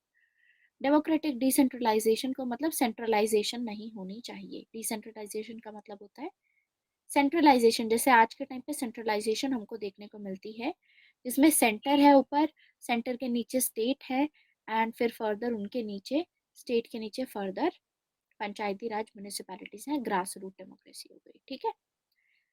सो गांधी का कहना था कि विलेज रिपब्लिक्स होना चाहिए। विलेज रिपब्लिक्स मतलब लोगों को आपस में मिल करके अपने जो भी डिसीजंस हैं डेवलपमेंट के वो खुद लें, और अपना उस छोटी सी एरिया में जो भी है मतलब अपना प्रॉस्पेरिटी खुद ही लेकर के आएंगे, खुद ही डिसीजन लेंगे सारे मिल करके, कंसेंसस बेसिस पे या जैसे भी था। So that was the idea of Gandhi. Gandhi cottage industries को सपोर्ट करते थे, इसीलिए गांधी डेमोक्रेटिक डिसेंट्रलाइजेशन को सपोर्ट करते थे, गांधी मॉडर्नाइजेशन के अगेंस्ट में थे। गांधी को था कि मॉडर्नाइजेशन की वजह से आज के टाइम पे नीड की वजह से नहीं बनाया जाता कोई भी प्रोडक्ट, ग्रीड की वजह से बनाया जाता है। किसी चीज की नीड होती है पहले लोग बनाते थे, ऑर्डर करते थे। आज के टाइम पे क्या होता है कि पहले बना बना के रख दिया। जैसे आप कभी मॉल्स में जाते हो या कहीं भी जाते हो, सारी चीजें बनी बनाई रखी होती हैं, आपको बस उठाना है और लेना है। तो वो ग्रीड की वजह से होता है, एंड वो बहुत सारी चीजें अप्लाई करते हैं, एडवर्टाइजमेंट दिखाते हैं आपको, आपको आइडियोलॉजिकली बहकाने की कोशिश करेंगे, ठीक है, कि ये चीज आप लो, ये आपके लिए बेहतर है, इसमें ये फीचर है, उसमें वो फीचर है, जबकि अल्टीमेटली काम एक ही है, ठीक है। जैसे फोन्स का हो गया, फोन्स के इतने फीचर्स हैं, ठीक है, आज के टाइम पे स्टडी पर्पसेस से रेवोल्यूशन इतना आया है, तो स्टडी पर्पसेस से एक 10,000 का फोन भी वैसे ही काम करेगा, और एक 1.5 लाख का फोन भी वैसे ही काम करेगा। एक लैपटॉप है, आप जैसे नॉर्मल लेनोवो का लैपटॉप लोगे या मैकबुक लोगे, काम दोनों सेम ही तरीके से करते हैं। स्टडी पर्पस अगर आपका है वो ठीक है कि कोडिंग वोडिंग या वो सब चीज़ों के लिए तो आपको हैवी प्रोसेसर चाहिए, फिर तो हैवी वाला आपको खरीदना पड़ेगा, फिर वो नीड आ जाती है। तो नीड और ग्रीड में डिफरेंस रहता है, तो गांधी इसीलिए ये चीज़ बोला करते थे, ठीक है। हाँ, गांधी का कोट भी था, there is enough for everyone need but not for everyone's greed. Exactly, that is very. अगर देखो बहुत सारी चीजें अभी आपको बताई जा रही हैं, तो अगर ऐसा ऐसे पेपर में आपका टॉपिक आता है तो आप यहाँ से उठा सकते हो ये सब चीजें, you can talk about it, you can explore that idea. तो इसीलिए पॉलिटिकल साइंस हमारे ऐसे के पेपर के लिए भी इम्पोर्टेंट रहता है, दैट्स वाई। एनीवेज, तो एक चीज मैंने आपको ये बताई, ठीक है, गांधी का राम राज्य, conscience of capitalist class appeal करते हैं, ओके। तो अब बताती हूँ कार्ल मार्क्स का क्या था। कार्ल मार्क्स, देखो कार्ल मार्क्स से पहले ऐसा नहीं है कार्ल मार्क्स पहले सोशलिस्ट थे जो सोसाइटी के लिए कुछ बोलने की कोशिश कर रहे हैं, नहीं, इससे पहले भी सोशलिस्ट आए थे। इससे पहले वाले सोशलिस्ट को अर्ली सोशलिस्ट बोला जाता है। ये सोशलिस्ट वो थे जो फ्रेंच रेवोल्यूशन के टाइम पे आए थे, जो लोग इक्वालिटी डिमांड कर रहे थे फ्रेंच रेवोल्यूशन के टाइम पे, लेकिन इनके जो मेथड्स थे ना वो अलग थे। इनके मेथड्स अलग थे। इनके मेथड्स क्या थे? ये बोलते थे कि ये, जैसे गांधी है ना, he tried to appeal to the conscience of the bourgeoisie class, appeal के थ्रू, मतलब इनको लगता था, जैसे हमारे केस में, इंडिया के केस में मॉडरेट्स हैं, एक है मॉडरेट्स और एक है एक्सट्रीमिस्ट। मॉडर्न हिस्ट्री जिन लोगों ने पढ़ा होगा उनको पता होगा ये चीज़। तो जो मॉडरेट्स थे, मॉडरेट्स में आते हैं दादा भाई नौरोजे, ये सभी आते हैं। एक्सट्रीमिस्ट में आते हैं आपके औरोबिंदो घोष, लाल, बाल, पाल, ये सभी एक्सट्रीमिस्ट में आते हैं। ठीक है, तो मॉडरेट्स जो थे ये शुरुआत के टाइम पे डोमिनेंट थे, यानी 1885 से लेकर के 1905 तक का जो फेज था मॉडरेट फेज था। तो ये जो फॉलो करते हैं मेथड्स, ये कॉन्स्टिट्यूशनल मेथड फॉलो करते हैं। ये भी अपील के थ्रू ब्रिटिशर्स को ये बताना चाह रहे थे कि देखो एक्सप्लॉयटेशन हो रहा है, तो आप कुछ कीजिए इसके बारे में। मतलब ये भी वही मेथड फॉलो कर रहे थे, रिक्वेस्ट कर रहे थे, अपील कर रहे थे। ठीक है, पेटिशंस साइन किया करते थे। ये कॉन्स्टिट्यूशनल मेथड फॉलो यूज किया करते थे, कॉन्स्टिट्यूशनल मेथड्स फॉलो करते थे कि इनको लगता था कि जो भी पॉलिसीज अंग्रेज लेकर के आ रहे हैं, उन पॉलिसीज से उनको अवेयरनेस नहीं है कि इससे लोगों का एक्सप्लॉयटेशन हो रहा है। क्योंकि ये जो मॉडरेट्स थे इनके अंदर में फेथ था, they had faith in Britishers. इनको बहुत ये था कि जब से इंडिया में रूल ऑफ लॉ आया है तब से बढ़िया चीज़ हुई है, और वेस्टर्न एजुकेशन आई है उस, क्योंकि ये ज़्यादातर जो लोग थे ये वेस्टर्न एजुकेशन पा कर के ही आए थे, तो वो सभी आइडियाज़ इनके दिमाग में थे। तो ये इनको लगता था कि ब्रिटिशर्स हमारी भलाई के लिए ही अच्छे हैं। ठीक है, तो they saw this British rule as an blessing in disguise.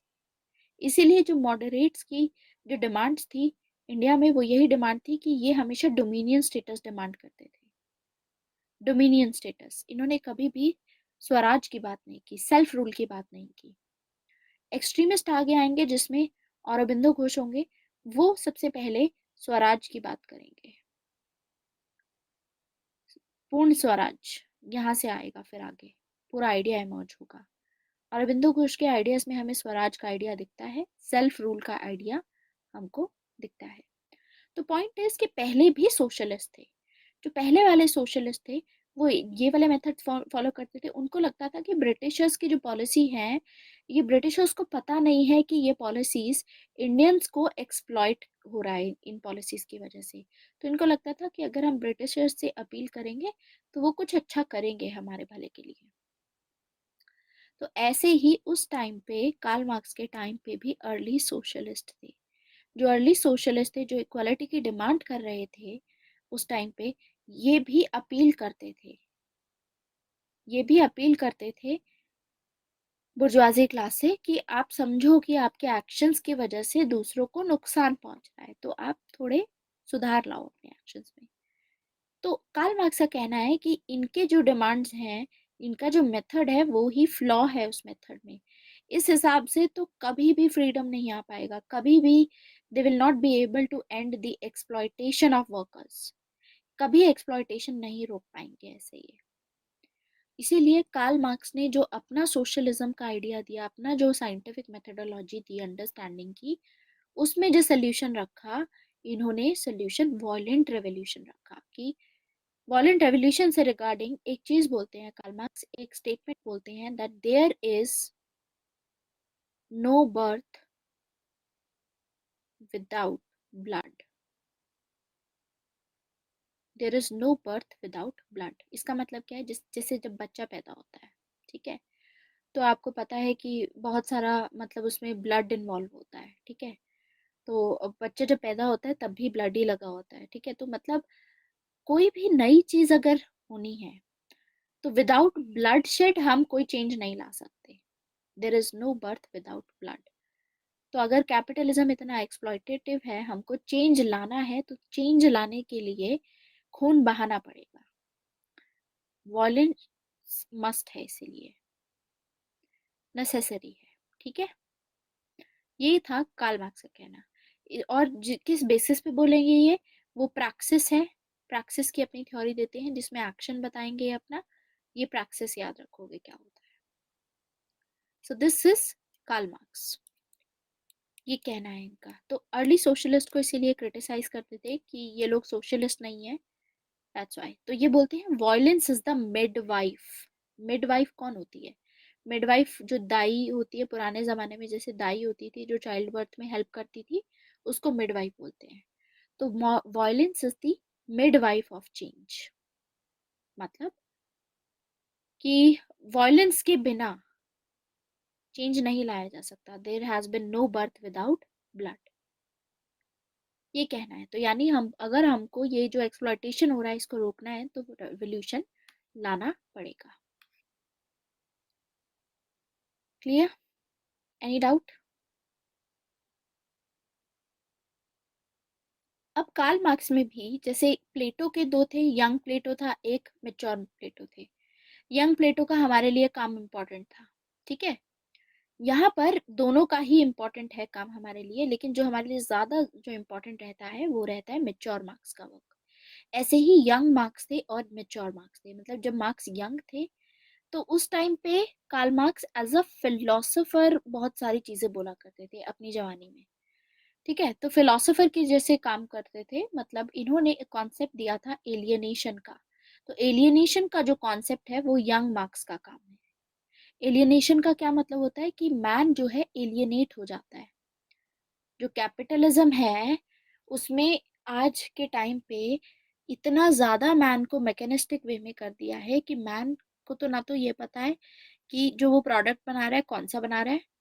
दूसरा, मैन इस वजह से सोसाइटी से भी कटता जा रहा है, ना मैरिज में इन्वॉल्व होता है, ना मैरिज के फंक्शंस में जाता है इधर उधर, ठीक है। और दूसरा ये रहता है उसको काम की पड़ी होती है, ज्यादा पैसा कमाने की पड़ी होती है। और मैन अपने आप से भी एलियनेट हो गया है।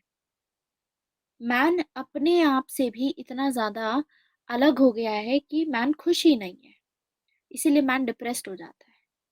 अपने आप से ही उसको ऐसे क्वेश्चन कि व्हाट इज माय एग्जिस्टेंस इतना ज्यादा हो जाता है उसमें।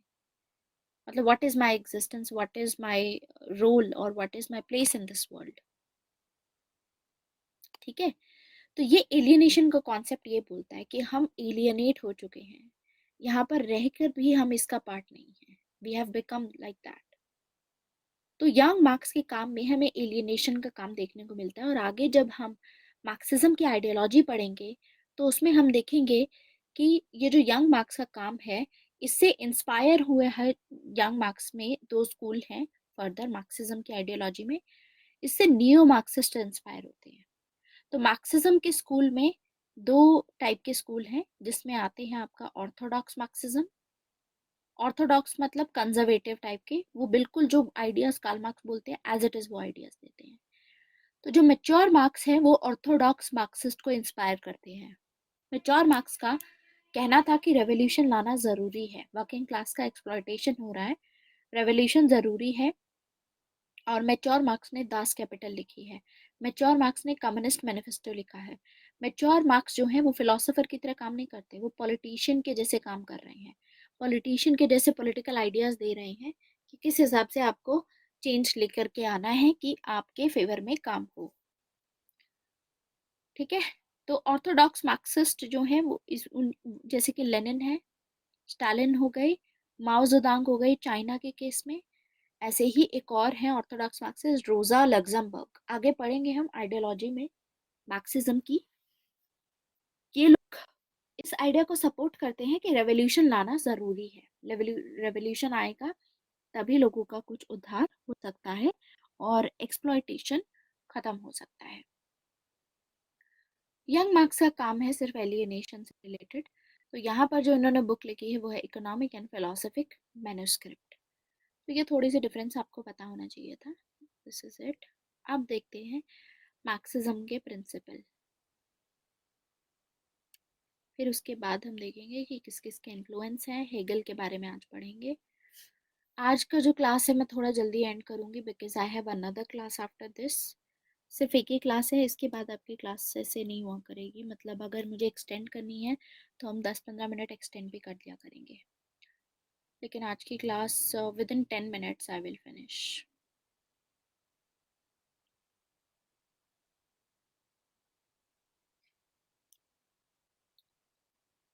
Okay, so principle of Marxism समझते हैं। अब मार्क्सिज्म का क्या प्रिंसिपल है। सबसे पहला मार्क्सिज्म होता क्या है? मार्क्सिज्म ये पॉलिटिकल डॉक्ट्राइन है, मतलब ऐसे पॉलिटिकल आइडियाज जो कार्ल मार्क्स ने दिए हैं, जिसका ऑब्जेक्टिव क्या है कि कैपिटलिज्म को खत्म करना है। इसका ऑब्जेक्टिव दैट वायलेंस के थ्रू, वायलेंट ओवरथ्रो होना चाहिए, कैपिटलिज्म को खत्म करना है हमको, क्योंकि इसी की वजह से सारी एक्सप्लॉयटेशन हो रहा है, लोगों का शोषण हो रहा है, दैट्स व्हाई। सो प्रिंसिपल ये है कि देखो, ये अपने आप की जो थ्योरी है इसको साइंटिफिक बोलते हैं, साइंटिफिक बोलते हैं। इनके जो फॉलोअर्स हैं, जो मार्क्स को फॉलो करते हैं, कार्ल मार्क्स को, वो कार्ल मार्क्स को भगवान मानते हैं, क्योंकि कार्ल मार्क्स ने प्रेडिक्ट किया था कि अल्टीमेटली सभी खुश रहेंगे, एक दिन कम्युनिज्म एस्टेब्लिश हो जाएगा, communism is the end of history. लेकिन कार्ल मार्क्स एक ऐसे गॉड हैं, आज के टाइम पे जाने जाते हैं, god that has failed, he is called as a god that has failed. क्यों? क्योंकि हमने देखा कि 90s में यूएसएसआर डिसइंटीग्रेट हुआ, कम्युनिज्म कोलैप्स हो गया, इस वजह से। हाँ, कार्ल मार्क्स गॉड को अपोज करते हैं, ये भी हमने देखा था। गॉड को यानी रिलीजन को, ये रिलीजन में नहीं मानते हैं। कम्युनिस्ट जो होते हैं, कार्ल मार्क्स है, रिलीजन को बोलते हैं फॉलो मत करो। क्यों? आपको लड़ाई करनी है दूसरों के साथ में, आपको कैपिटलिस्ट क्लास को हटाना है, हो सकता है आपको उनको मारना भी पड़े। तो ऐसे सिचुएशन में अगर आपको भगवान का डर रहेगा तो आप कभी भी अपने एक्सप्लॉयटेशन खत्म नहीं कर पाओगे, दैट्स व्हाई। सो एक तो ये रीजन है। दूसरा है कि अपनी थ्योरी को ही साइंटिफिक बोलते हैं, क्योंकि कार्ल मार्क्स हेगल को जब क्रिटिसाइज करेंगे, हेगल जो कि जर्मन ऑफिशियल फिलोसोफर थे, ये हैं हेगल, ठीक है, हेगल फिलोसोफर थे जर्मनी के, 18th 19th सेंचुरी के टाइम पे ये बिलोंग कर रहे थे, ठीक है। इनका 1770 से लेकर के ही डाइड इन 1831, ऐसे कुछ टाइमलाइन है इनकी, आई डोंट क्लियरली रिमेम्बर, ऐसा कुछ है, लेकिन इसी के आसपास है। तो हेगल उस टाइम पे एग्जिस्ट कर रहे थे, एंड हेगल बोलते थे, हेगल का कहना था कि स्टेट जो है वो सबसे ऊपर है। तो हेगल आइडियलिस्ट है, जैसे प्लेटो आइडियलिस्ट थे, जो कि मानते थे कि स्टेट पहले आता है, इंडिविजुअल्स बाद में आते हैं, राइट, वैसे ही हेगल भी बोलते हैं। तो इसमें ये ऑफिशियल फिलोसोफर थे, तो हेगल ने ऐसा बोला था कि स्टेट ऊपर आता है। तो इनको ना, कार्ल मार्क्स के लिए बहुत इंपॉर्टेंट था ये कि मैं हेगल को क्रिटिसाइज कर दूं, क्योंकि एक बार अगर मैंने हेगल को क्रिटिसाइज कर दिया तो लोगों को रियलिटी समझ में आएगी कि इनका एक्सप्लॉयटेशन हो रहा है। क्योंकि अगर लोग हेगल के ही आइडियाज को फॉलो करते रहेंगे तो कोई भी ये नहीं समझ पाएगा कि इनको एक्सप्लॉयट किया जा रहा है। तो इसीलिए कार्ल मार्क्स के लिए हेगल को क्रिटिसाइज करना बहुत जरूरी था। जैसे कि हमने जॉन लॉक पढ़ा था, जॉन लॉक चाहते थे अपनी सोशल कॉन्ट्रैक्ट की थ्योरी जो भी थी, ठीक है, उसको क्रिटिसाइज, मतलब ऐसे एब्सोल्यूट थ्योरी जो थी, को सोशल कॉन्ट्रैक्ट करना चाहते थे ये, लेकिन एब्सोल्यूट थ्योरी जो थी स्टेट की, उसको क्रिटिसाइज करना चाहते थे, तो वो थॉमस हॉब्स को भी चूज कर सकते थे, लेकिन उन्होंने रॉबर्ट फिल्मर को चूज किया, क्योंकि थॉमस हॉब्स बहुत ही ज्यादा कंट्रोवर्शियल थे। क्योंकि उन्हें पता था कि अगर मैं रॉबर्ट फिल्मर को करता हूँ क्रिटिसाइज, तो अल्टीमेटली लोगों को समझ में आएगा और वो ये फॉलो करेंगे। तो सेम चीज यहाँ पर है, ठीक है, सेम चीज यहाँ पर भी हो रही है कि हेगल को क्रिटिसाइज करना जरूरी था। तो उसको क्रिटिसाइज करने के लिए ये बोलते हैं, first historical act of man देते हैं, लॉजिक के बेस पे, साइंटिफिक बेसिस पे बोलते हैं कि हिस्ट्री में जब मैन पहले आया तो मैन का पहले एक्शन क्या था। क्योंकि हेगल एक आइडियलिस्ट है, आइडियलिस्ट क्या करते हैं, थिंकिंग पे ज्यादा ध्यान देते हैं, इमेजिनेशन पे ज्यादा ध्यान देते हैं, इमेजिनेशन पे ज्यादा ध्यान देते हैं आइडियलिस्ट जो लोग होते हैं। जैसे प्लेटो थे, प्लेटो आइडियलिस्ट थे, प्लेटो डिडक्टिव अपनी फॉलो करते थे मेथोडोलॉजी, इमेजिन करके बोलते थे, रियलिटी पे ध्यान नहीं देते थे, आइडिया पे ध्यान देते थे। ऐसे ही हेगल भी करते हैं। तो हेगल इमेजिनेशन पे ध्यान रख करके बोल रहे थे कि जो स्टेट है वो भगवान का ही रूप है, ठीक है, स्टेट जो है वो गॉड का ही रूप है, ऐसा कहना था इनका। तो ये इमेजिनेशन हो गई। तो यानी इस इमेजिनेशन को तोड़ने के लिए ये अब कार्ल मार्क्स क्या बोलेंगे? कार्ल मार्क्स बोलेंगे कि नहीं, अगर आप लॉजिकल वे से देखो, आइडिया के बेसिस पे मत देखो।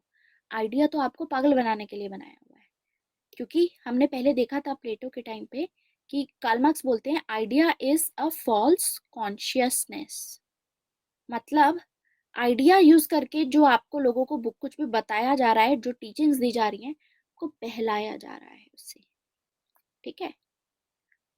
हाँ, स्टेट को डिवाइन के उसमें डाल देंगे ये, लेकिन डिवाइन से ज्यादा वही रहेगा कि state is the representation of God on earth. इसकी पर्टिकुलर जो स्टेटमेंट है, that is state is March of God on earth. ये भी आगे कल पढ़ेंगे हम इसमें हेगल के बारे में, फिलहाल आज नहीं होगा, टाइम होने वाला है वैसे भी, तो विल स्टडी इट टुमारो। खैर, तो इमेजिनेशन की बात आ रही है, तो इस अब हिस्ट्री को ये बोलेंगे आइडिया नहीं होती हिस्ट्री, आइडिया के बेसिस पे नहीं होता है। हिस्ट्री जो होती है वो लॉजिक लगा करके अगर आप देखोगे, तो सबसे पहला एक्ट क्या किया था मैन ने? मैन ने थिंक किया था, मतलब सोचा था, या मैन ने एक्शन लिया था? What do you think? आपको क्या लगता है कौन सी चीज मैन पहले करेगा? पहले मैन थिंक करेगा या मैन एक्शन लेगा? आपको लगता है थिंक। थिंक का मतलब है आप आइडिया में बिलीव कर रहे हैं, है ना? लेकिन कार्ल मार्क्स बोलते हैं कि ये नहीं होगा, एक्शन लेगा मैन। एक्शन क्यों लेगा मैन? लॉजिक लगा के देखते हैं। मैन को कोई भी काम करने के लिए, सोचने के लिए मैन को सरवाइव करना पड़ेगा। सरवाइव के लिए मैन को क्या करना पड़ेगा? खाना पड़ेगा, ईटिंग। और खाने के लिए मैन को क्या करना पड़ेगा? प्रोड्यूस करना पड़ेगा। या फिर मैन को इधर उधर जंगल में अपना ढूंढना पड़ेगा, या तो पेड़ पे चढ़ के, वो जो पुराने जमाने में अर्ली मैन हुआ करते थे, हंट करेंगे, या तो ये एक्शन लेंगे, या फिर ऊपर चढ़ के पेड़ पे फल तोड़ेंगे, वो भी एक्शन हो गया। समझ आए? उसी के बाद आप सोचना शुरू करोगे कुछ लॉजिक लगा करके कि क्या हो रहा है। मैन के लिए सबसे इंपॉर्टेंट है इसीलिए एक्शन। पहला जो हिस्टोरिकल एक्ट था, पूरी हिस्ट्री में चले जाओ, सबसे पहले मैन ने कभी सोचा नहीं।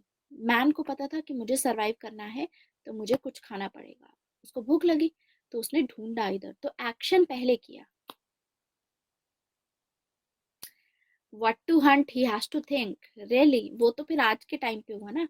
आप मानसी रैशनल टाइम्स में हो, ठीक है, मॉडर्न एज में हो, तो आपके पास में चॉइसेस हैं कि आपको पिज्जा खाना है, या आपको ये मतलब जो भी और चीज खानी है, नूडल्स खानी है, तो आप सोच सकते हो कि क्या खाया जाए, तब उसके बाद में आप कुछ करोगे। ठीक है, समझे? तो क्या खाया जाए कि अब मान लो आप आज के टाइम पे भी देखो, आज के पर्सपेक्टिव से लगाते हैं, आपको जोमेटो खोलते हैं हम ऐप, हम सोचते हैं क्या खाना चाहिए, तो सबसे पहले हम क्या करेंगे? एक्शन करेंगे। हम एक्शन कैसे करेंगे? हम खोलेंगे ऐप, हम देखेंगे क्या क्या ऑप्शंस अवेलेबल हैं, उसके हिसाब से फिर स्क्रॉल करेंगे, देखेंगे क्या चीज़, फिर वी गेट टू, ठीक है ये खाने का मन है तो लेट्स डू इट। अब पुराने टाइम में आप जाओगे जो हिस्टोरिकल एक्ट में, तो मैन को बस भूख लगी, अब मैन को ये भी नहीं पता कौन से ऑप्शंस अवेलेबल हैं, फल या कोई भी चीज़ है, उसको ये भी नहीं पता है, तो उसको तो भूख लगी है, तो the very first thing will be he will be doing it. तो वो सबसे पहले एक्शन लेंगे, इसीलिए बाद में सोचेंगे कि ये वर्ल्ड क्या है, भगवान कौन है, किसने हमें बनाया। आप जिंदा ही नहीं हो तो कैसे सोचोगे किसने हमें बनाया? और ये सिचुएशंस हम तब सोचते हैं कि क्या होगा या क्या होना चाहिए, जब हम खाली बैठे होते हैं, जब हमारा पेट भरा हुआ होता है, जब हमारे कोई जो नेसेसरी, जो सर्वाइवल वाली चीजें होती है वो हमको मिल रही होती है, बेसिक नीड्स हमारी हो रही होती हैं, तब हम ये रैशनलाइजेशन पे आते हैं। तो उसके बेसिस पे इसीलिए कार्ल मार्क्स ने बोला कि देखो एक्शन इंपॉर्टेंट है। सबसे पहली चीज जो मैन ने की थी वो एक्शन की थी। मैन ने सोचा नहीं था, मैन ने एक्शन किया था। इसीलिए जो इन्होंने उसके बेसिस पे बोला कि एक्शन लेना बहुत जरूरी है। तो यानी जो ये आपको थिंकिंग बता रहे हैं ना, जो आइडिया बता रहे हैं ये, कि भगवान का रूप है तो भगवान जो बोले आपको वो करना चाहिए, यानी जो स्टेट बोले आप वो करते रहो, उससे चाहे आपका एक्सप्लॉयटेशन हो। नहीं, अगर ऐसा है तो स्टेट के अगेंस्ट आप एक्शन ले सकते हो। एक्शन सबने लिया था सबसे पहले, तो एक्शन बहुत बड़ी चीज होती है। तो उस बेसिस पे ये साइंटिफिक मेथोडोलॉजी लगा करके बोलते हैं कि हमारा एक्सप्लॉयटेशन हो रहा है, तो हमको ये करना चाहिए।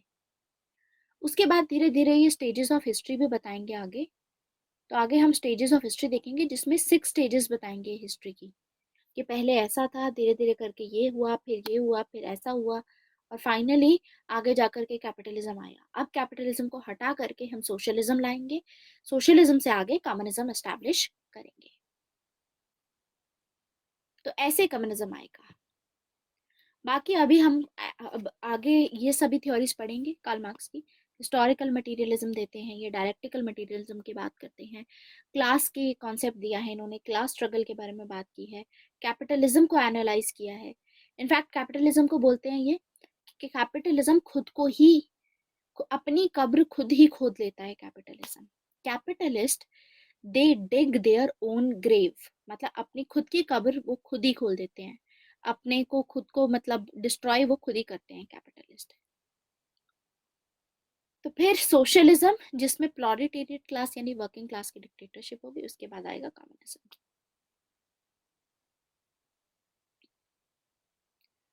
कौन से थिंकर्स नहीं समझ में आए हैं आपको शिफा?